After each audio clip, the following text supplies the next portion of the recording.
حضور علیہ الصلوۃ والسلام کے بارے میں فرمایا، انس کہتے ہیں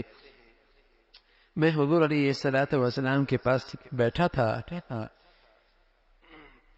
اور حضور کے پاس ایک شخص بیٹھا تھا جس پر زرد رنگ کا کپڑا تھا۔ حضور علیہ الصلوۃ والسلام کی عادت شریفہ یہ تھی کہ ناگوار بات کو منہ در منہ منع نہ فرماتے،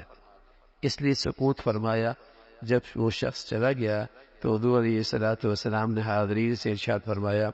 تم لوگ اس زرد کپڑے سے منع کر دیتے تو اچھا ہوتا۔ یعنی آپ اتنا حیا کرتے کہ کسی چیز کو بس منہ در منہ اس کو منع نہیں فرماتے تھے، لیکن ہاں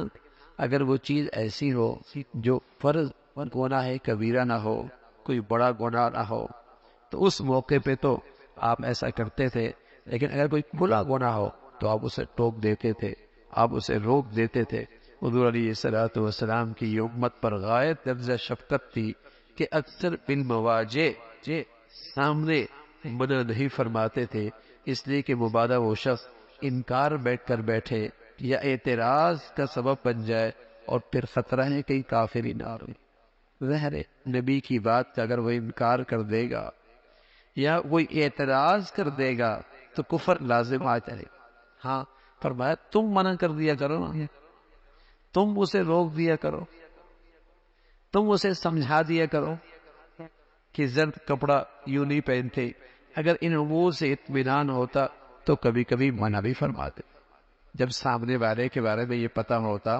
منع کرنے سے یہ انکار نہیں کرے گا اور منع کرنے سے یہ اعتراض نہیں کرے گا تو آپ علیہ الصلوۃ والسلام کبھی منع بھی فرما دیتے تھے۔ چنانچہ عبداللہ ابن عاص کو ایسے ہی کپڑوں سے حضور علیہ الصلوۃ والسلام نے خود منع فرمایا تھا، اور اسی طرح بہت سے واقعات حدیثی کتابوں میں ہیں جہاں آپ علیہ الصلوۃ والسلام نے خود منع فرمایا